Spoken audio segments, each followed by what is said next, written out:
Please, honey, Grandma really needs you right now. She's not feeling well at all. My mom's voice crackled through the phone, heavy with what I now know was fake concern. I sat in my apartment in Indianapolis, surrounded by the luggage I had packed for our big family cruise. My excitement quickly deflating into worry. Of course I'll stay, I replied without hesitation. The cruise isn't important if Grandma needs help. Those words would come back to haunt me just hours later.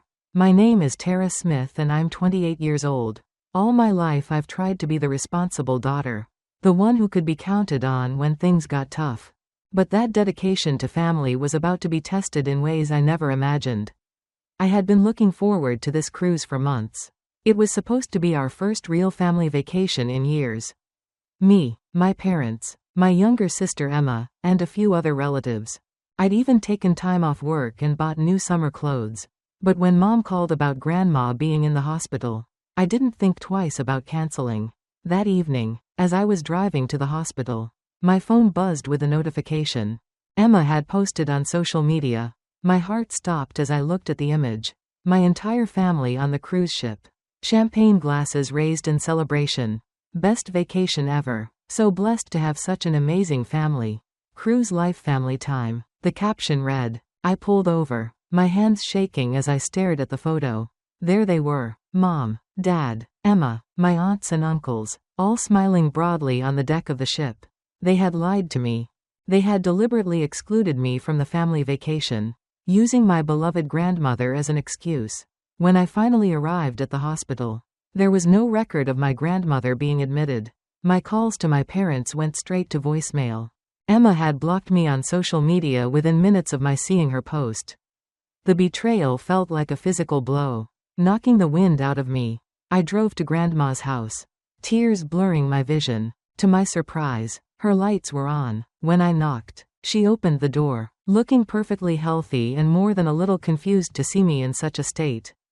Tara, what's wrong, sweetheart? Grandma asked, pulling me into a warm embrace. The familiar scent of her lavender perfume brought fresh tears to my eyes. As we sat in her cozy living room, the truth came pouring out. The cruise, the lies, the social media posts that had shattered my world. I don't understand, I said, wiping my eyes. Why would they do this to me? Why lie about you being sick? Grandma's face darkened with disappointment. She had always treated Emma and me equally. But my parents were a different story. Growing up in Indianapolis, I had watched them consistently favor my sister. When Emma wanted dance lessons, they found the money. When I needed help with college tuition, I had to take out loans. I thought about all the times I'd visited Grandma over the years, helping her with groceries, taking her to doctor's appointments, or just sitting together looking through old photo albums. Emma rarely visited unless she needed something, usually money, yet somehow she was still the golden child in our parents' eyes. Your mother called me last week, Grandma revealed, her voice tight with anger. She asked me to play along if you came by, to pretend I had been in the hospital. I refused, of course. I had no idea they would actually go through with this scheme. The cruise tickets hadn't been cheap. Nearly $2 per person for a week-long Caribbean adventure. I had saved for months to afford mine, picking up extra shifts at the accounting firm where I worked. Now I wondered if they had planned to exclude me all along. If my ticket money had somehow funded someone else's cabin. You know what hurts the most? I said, staring at my hands. They didn't even need an elaborate excuse. They could have just told me they didn't want me there. Instead, they used you, knowing how much I care about you, to manipulate me. Grandma reached for my hand, her grip surprisingly strong. Sometimes people show you exactly who they are, even when they think they're hiding it. She said wisely, the question is, what are you going to do with that knowledge? I looked up at her, seeing something fierce and determined in her eyes. Little did I know, Grandma had been watching our family dynamics more closely than any of us realized. And she had plans of her own. As I sat with Grandma in her living room, my phone buzzed again. This time it was a group text from my cousin Nina, who didn't know I'd been excluded from the cruise. She had meant to send vacation photos to everyone in the family group chat, not realizing I wasn't supposed to see them. My heart sank as I scrolled through the images. There was Emma wearing the sundress I had helped her pick out for the trip. My parents lounging by the pool, cocktails in hand. The whole family gathered for a formal dinner, all dressed up and laughing. But what caught my eye was my mom's diamond necklace. The one Grandma had given her years ago, meant to be passed down to both her daughters on their 30th birthdays. She gave it to Emma already, didn't she? I asked, showing Grandma the photo. Even though I'm the older one? Even though we were supposed to share it? Grandma leaned forward to look at the picture, her expression hardening. That necklace has been in our family for 3 generations, she said quietly. Your great-grandmother split her jewelry between her daughters equally. That's why I gave it to your mother with specific instructions. Then Grandma revealed something that made my blood run cold. The cruise hadn't been paid for with my parents' money at all. 2 months ago, she had given them $15 to plan a family vacation, explicitly stating it was for all of us. Instead, they had used my portion to upgrade their own cabins and book extra excursions. I've been watching, Grandma continued, her voice heavy with disappointment. For years, I've seen how they treat you differently. I kept hoping they would change, that they would realize what they were doing. But this is the last straw. She stood up and walked to her desk, pulling out a thick manila envelope. I wasn't going to show you this yet, but you need to know. I've been keeping records every time they've favored Emma, every time they've taken advantage of your kindness, every penny they've spent differently between you two. Inside the envelope were bank statements, photos, emails, and handwritten notes spanning years. My hands trembled as I read through them. The truth was laid bare in black and white. The pattern of favoritism wasn't just in my head. It had been calculated, consistent, and deliberate. But why? I whispered, the weight of years of gaslighting and denial crashing down around me. Why did they always make me feel like I was imagining it? Grandma's eyes flashed with a determination I'd never seen before. Because that's what people do when they know they're wrong. They try to make you doubt yourself. But not anymore, Tara, not anymore. The family cruise was scheduled to last 7 days. As I sat in my Indianapolis apartment the next morning, going through Grandma's documentation, my phone lit up with a text from Emma. Mom said you're spreading lies about us. Why can't you just be happy for once instead of trying to ruin everything? I stared at the message, anger building inside me. They were still trying to make me the villain, even after what they'd done. Instead of responding to Emma, I did something I'd never dared before. I posted the truth on social media. Funny how being lied to about my hospitalized just so my family could exclude me from a vacation somehow makes me the problem. I wrote, attaching Emma's best vacation ever photo. Even funnier how the cruise was paid for with money that was meant to include me. Within minutes, my post exploded with reactions. Family friends who'd known us for years expressed their shock. My cousins, who hadn't known the full story, began messaging me privately, sharing their own observations of how I'd been treated differently over the years. Then my father called. I almost didn't answer, but Grandma's words echoed in my mind. Stand your ground. You've done nothing wrong. Take down that post immediately, he demanded, his voice cold. You're embarrassing this family. No, Dad. You embarrassed this family when you lied about Grandma being sick. When you took her money meant for all of us, and used it to exclude me. That's not how it happened, he argued. We needed a break from your constant. My constant what, Dad? My constant reliability? My constant help with Grandma? My constant effort to be part of this family despite how you treat me? The line went quiet for a moment. When he spoke again, his voice was different, threatening. If you don't take down that post and apologize publicly for your lies, you'll regret it. You have no idea what's at stake here. Are you threatening me? I'm warning you. Your mother and I have protected you all these years, kept certain things from you. If you want to play this game, fine. But remember, you're not the only one who can tell stories. The call ended, leaving me shaken. What things had they protected me from? What stories could they tell? I called Grandma immediately. They're trying to scare me, I told her. Dad says they've been protecting me from something but won't say what. Grandma was quiet for a long moment. Go to your email, she finally said. I'm sending you something. It's time you knew everything. As I opened my laptop, my hands trembling slightly, I realized this was bigger than a family cruise. Whatever was in that email would change everything. And judging by Grandma's tone, my parents had good reason to be worried about what I might discover. My hands shook as I opened Grandma's email. Inside was a scan of a document dated 25 years ago. A trust agreement that made my breath catch in my throat. According to the paperwork, my maternal grandfather had left behind a significant fortune before he passed away. Meant to be divided equally between all his grandchildren when they turned 30. The trust was worth over $2 million. But there was more. A series of bank statements showed regular withdrawals from the trust over the years. Money that had been used to fund Emma's dance lessons, her private school education, her college tuition, and even her recent wedding. All of it had been taken from what was supposed to be my share. They've been stealing from you since you were 3 years old, Grandma explained over the phone. Your mother convinced the trustee, her brother Michael, to give her early access to your portion, claiming it was for your benefit.